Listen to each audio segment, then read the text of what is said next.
Assalamualaikum warahmatullahi wabarakatuh. Kami dari kelompok PT Paragon TBK mau menyampaikan analisis keuangan dari 2022 sampai 2024. Sebelumnya, izin perkenalkan diri, saya Sifan Nur Azizah dengan rekan saya. Saya Nadia Belinda. Saya Tika Juleta. Nasrani.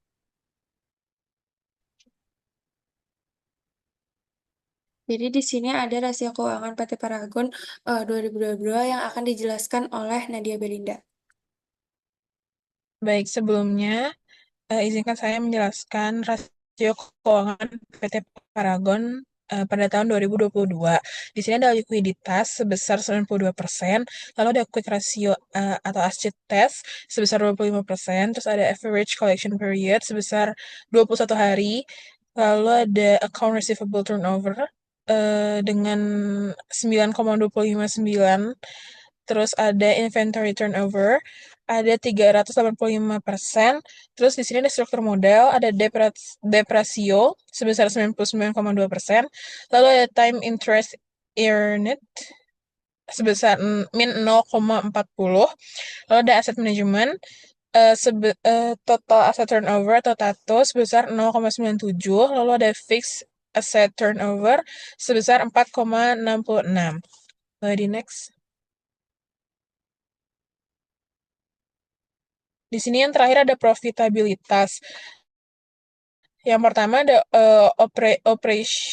operating ROI sebesar min 1,8%. Lalu ada OPM sebesar min 1,9%. Lalu ada NPM sebesar min 2,1%. Lalu ada ROE sebesar min 1.700. Lalu ada GPM sebesar 47,3%. Lalu yang terakhir ada ROA sebesar min 0,20%. Kesimpulan untuk laporan 2022 secara keseluruhan, kinerja keuangan Paragon pada tahun 2022 menunjukkan posisi likuiditas yang masih sangat lemah dengan current ratio di bawah 1 dan juga quick ratio rendah, menandakan keterbatasan kemampuan memenuhi kewajiban jangka pendek. Struktur modal juga sangat bergantung pada hutang, dengan rasio hutang hampir 100% dan laba operasi negatif yang belum mampu menutupi beban bunga. Sekian untuk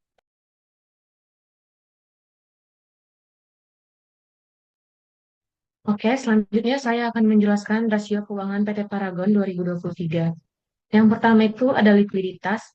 Current rasionya sebesar 59%, di mana artinya aset lancar perusahaan hanya mampu menutupi sekitar 59% dari kewajiban lancarnya. Ini menunjukkan likuiditas rendah dan kesulitan memenuhi kewajiban jangka pendek. Yang selanjutnya itu ada quick ratio sebesar 28%. Jadi setelah mengeluarkan persediaan, kemampuan membayar utang lancar hanya 28%. Ini memperkuat bahwa kas dan piutang tidak cukup kuat.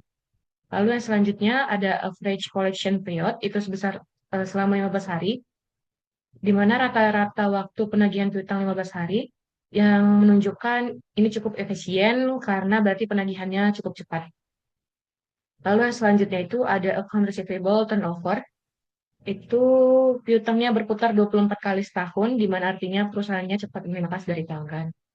Lalu ada inventory turnover sebesar sekitar 4 kali setahun, yang menunjukkan perputaran stok cukup lambat. Jadi dari sisi likuiditas sendiri ini, kondisi Paragon ini tergolong yang cukup sulit karena rasio lancarnya rendah. Namun manajemen piutangnya cukup efisien, terlihat dari periode penagihan yang cepat. Selanjutnya ada struktur modal, ada debt ratio sebesar 104%, di mana total utang lebih besar dari total aset, yang artinya ekuitas negatif, yang menandakan perusahaan ini dibiayai sepenuhnya oleh utang, bahkan lebih. Lalu yang selanjutnya ada times interest in. Laba operasional hanya cukup sedikit untuk menutup biaya bunga. Jika laba turun sedikit saja, maka Paragon bisa gagal bayar bunga sebesar 1,04 atau 104%. Jadi struktur modal Paragon sangat beresiko karena seluruh asetnya itu dibiayai oleh utang dengan ekuitas negatif dan kemampuan membayar bunga yang tipis, serta solvabilitasnya lebih rendah. Selanjutnya ada aset manajemen, di mana total aset turnover-nya sebesar 1,49 rupiah pendapatan. Jadi setiap 1 rupiah aset itu menghasilkan 1,49 rupiah, yang menunjukkan penggunaan asetnya itu cukup efisien. Lalu ada fixed asset turnover, di mana aset tetapnya menghasilkan 2,37 kali pendapatan, yang menandakan aset tetap dimanfaatkan dengan baik. Nah, meskipun keuangan sedang sulit, perusahaan masih mampu memanfaatkan asetnya dengan cukup efisien untuk menghasilkan penjualan. Boleh di next? Masuk ke profitabilitas. Yang pertama ada operating ROI, itu sebesar 0,97%, di mana pengambilan investasi berarti sangat kecil. Yang kedua itu ada operating profit margin, di mana laba operasional dari penjualan hanya 0,65%, yang menunjukkan margin usahanya yang sangat tipis. Yang ketiga ada net profit margin, di mana laba bersihnya negatif sebesar negatif 2,36%, yang artinya perusahaan merugi sebesar 2,36% dari total penjualan. Selanjutnya itu ada return on equity sebesar 93,4%. Nilai ini tinggi karena ekuitasnya yang negatif, bukan karena keuntungan besar. Jadi indikasi kondisi keuangan tidak sehat. Yang kelima itu ada gross profit margin sebesar 43,4%, di mana margin kotor ini cukup besar, yang berarti harga pokok penjualan masih bisa dikendalikan. Namun, beban operasional dan bunga terlalu tinggi sehingga laba bersih tetap negatif. Dan yang terakhir itu ada return on asset, menunjukkan angka negatif, yaitu negatif 3,51%, di mana aset menghasilkan rugi bersih sebesar 3,5%, yang memperkuat bahwa kinerja keseluruhan merugi. Jadi kesimpulan dari laporan keuangan 2023 ini, secara keseluruhan Paragon berada dalam kondisi keuangan yang sangat sulit, likuiditas rendah menunjukkan potensi kesulitan kas, utang yang sangat tinggi, dan ekuitas negatif, laba operasi tipis dan laba bersih negatif, efisiensi aset dan piutang cukup baik tapi tidak mampu menutup beban dan bunga, risiko kelangsungan usaha tinggi seperti yang diakui dalam laporan manajemennya sendiri. Jadi, meskipun ada beberapa efisiensi operasional secara umum, Paragon berada pada posisi keuangan yang lemah di tahun 2023 dengan risiko gagal bayar dan going concern yang perlu segera ditangani melalui restrukturisasi atau tambahan modal. Sekian dari penjelasan 2023 manajemen keuangan PT Paragon. Boleh di next. Oke, lanjut pada rasio keuangan PT Paragon di 2024. Yang pertama ada likuiditas. Likuiditas current asset, current rasio atau rasio lancar 0,5, artinya sebagian dari 1 rupiah kewajiban lancar hanya dijamin oleh 0,5 rupiah aset lancar. Kondisi menunjukkan likuiditas yang rendah, bahkan sedikit menurun dibanding 2023. Lalu ada ratio, uh, quick ratio, asset test ratio, yaitu 0,28, di mana nilai tetap sama dengan tahun sebelumnya. Ini menandakan perusahaan masih sangat bergantung pada persediaan untuk menutupi uang jangka pendek karena kas dan piutang tidak cukup besar. Lalu ada average collection periode, yaitu 14,5 hari. Waktu rata-rata penagih piutang hanya sekedar 2 minggu lebih cepat sedikit dari 2023, yaitu 15 hari, menandakan efisiensi penagihan tetap baik. Lalu ada account receivable turnover sama dengan 25,15 kali, 15x, terjadi sedikit peningkatan dari tahun 2023, artinya piutang semakin cepat berubah menjadi kas. Lalu ada inventory turnover sama dengan 3,9, sedikit menurun dari tahun sebelumnya. Ini berarti perputaran stok akan melambat mungkin karena permintaan yang menurun atau persediaan menumpuk. Lanjut ke struktur modal, debit ratio 1,10 atau 110%. Ini berarti total uang 10% lebih besar dari total aset. Menunjukkan ekuitas perusahaan masih negatif dan ketergantungan pada utang semakin dikit dibanding tahun sebelumnya. Lalu ada times interest earned atau TIE sama dengan 0,12. Perusahaan yang hanya mampu menutup bunga sebesar 12% dari laba operasinya ini sangat berisiko karena artinya laba operasi jauh di bawah beban bunga. Lanjut ke aset manajemen. Total aset turnover sama dengan 1,38, sedikit menurun dari tahun sebelumnya. Ini berarti efisiensi penggunaan total aset untuk menghasilkan penjualan agak menurun. Langsung lanjut ke fixed asset turnover, yaitu 2,15, turun dari tahun sebelumnya 2023, artinya aset tetap menghasilkan pendapatan yang sedikit lebih rendah dibanding tahun sebelumnya. Lanjut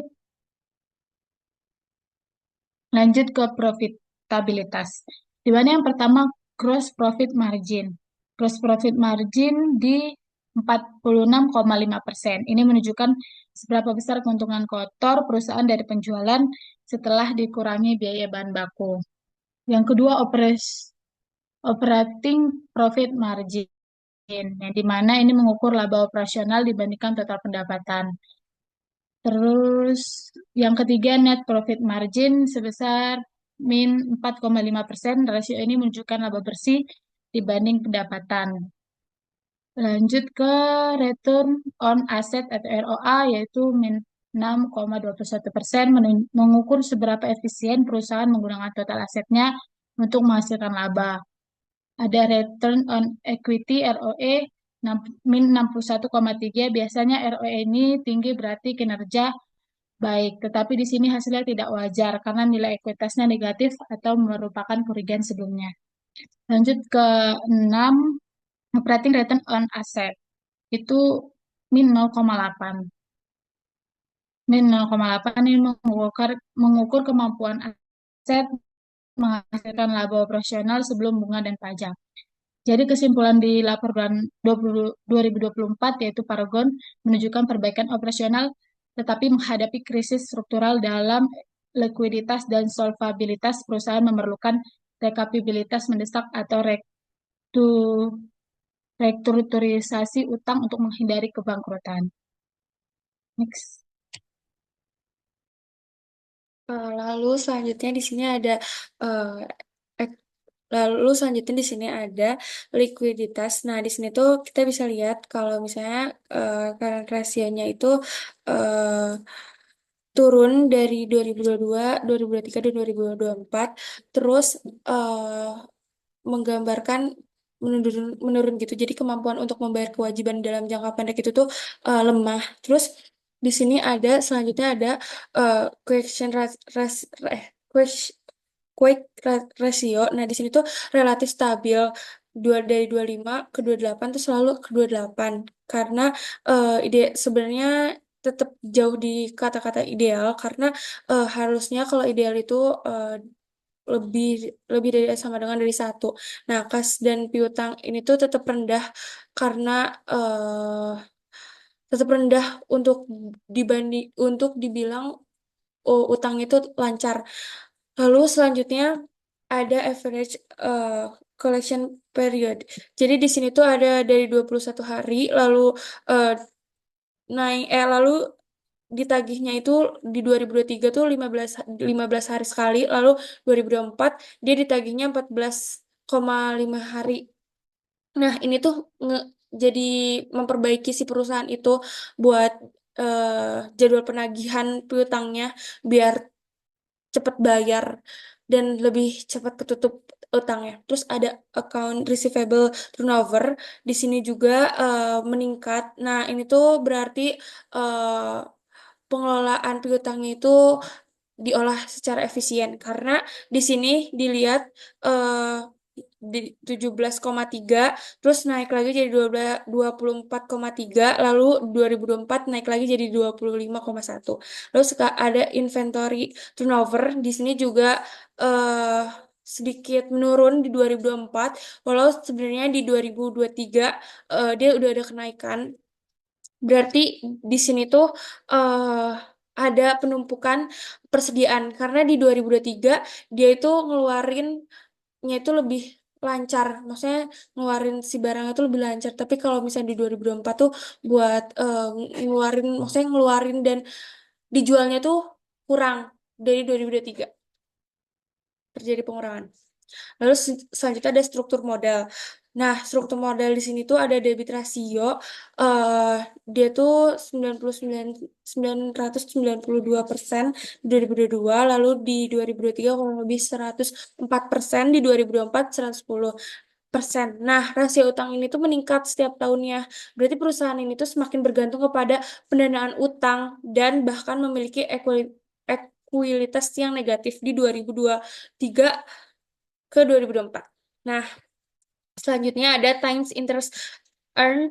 Itu tuh di 2022 dia minus 0,4, di 2023 dia 0,08, di 2024 dia 0,12. Di situ ada sedikit perbaikan, tapi tetap laba operasinya itu terlalu minim untuk nutup beban. Jadi resiko gagal bayar buat nutup utang itu tetap ada. Terus habis itu di sini ada efisiensi aset. Ada total aset atau turnover atau yang disebut TATO. Itu tuh di 2022 dia 0,97 kali, di 2023 dia 1,49 kali, di 2024 1,38 kali. Nah, ini sebenarnya dia tuh membaik di 2023, tapi di 2024 dia ada penurunan karena penurunan penjualannya. Terus habis itu ada fixed asset turnover di 2022 dia 4,66 kali, di 2023 2,37 kali, di 2024 2,15 kali. Ini tuh sebenarnya turunnya itu sangat sangat amat signifikan karena menunjukkan kalau aset aset si tetap itu tuh semakin kurang produktif menghasilkan penjualannya. Terus selanjutnya ada eh selanjutnya ini ada probabilitas. Di sini tuh ada gross profit margin atau GPM.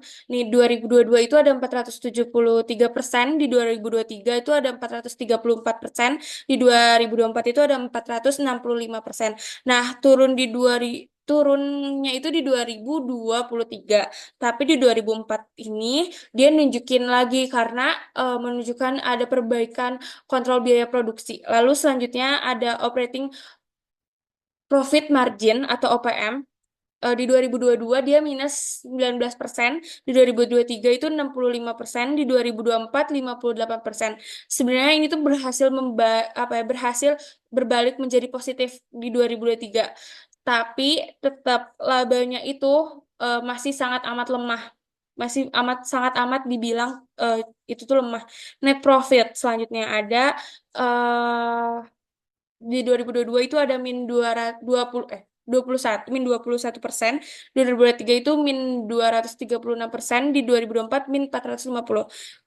Ini tuh memburuk karena diakibatkan tekanan biaya dan bunga itu cukup tinggi. Lalu selanjutnya ada return on asset atau ROA.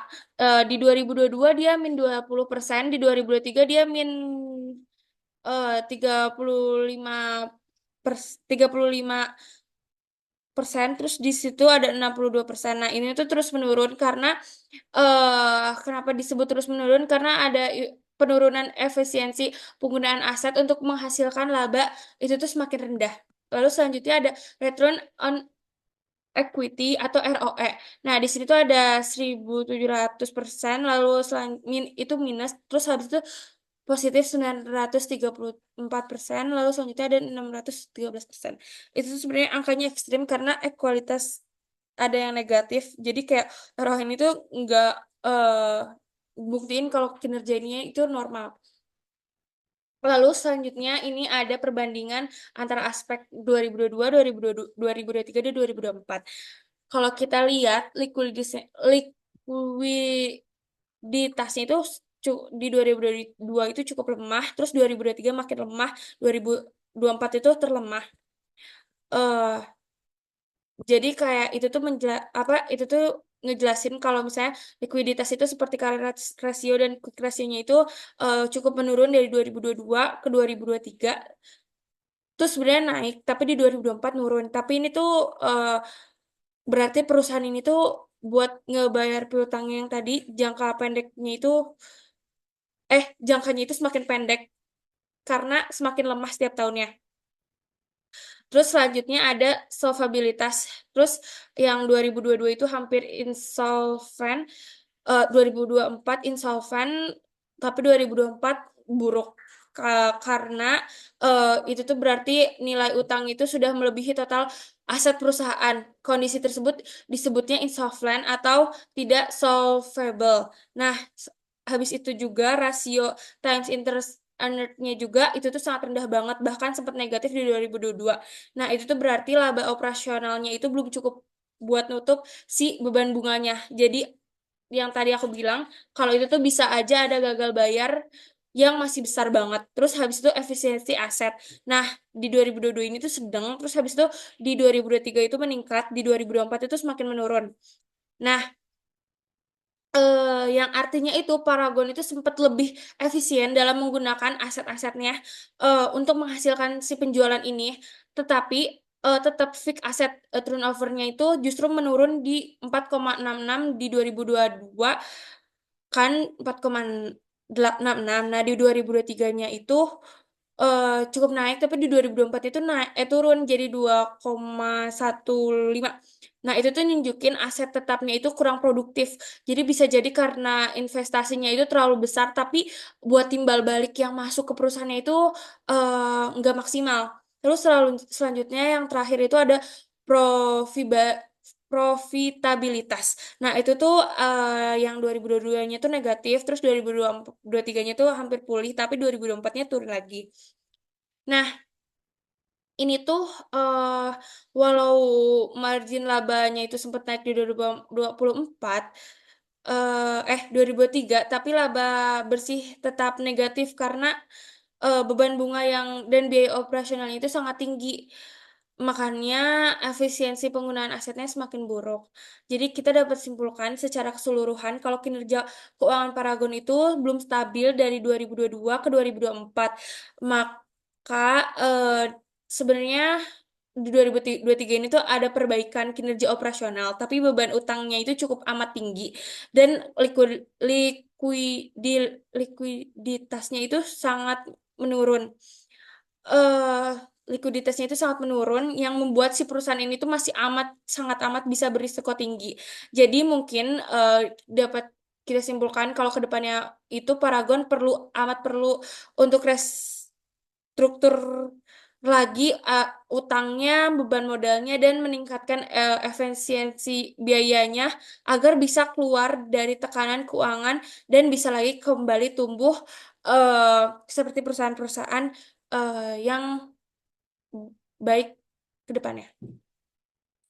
Mungkin cukup sekian dari kelompok kami. Wassalamualaikum warahmatullahi wabarakatuh.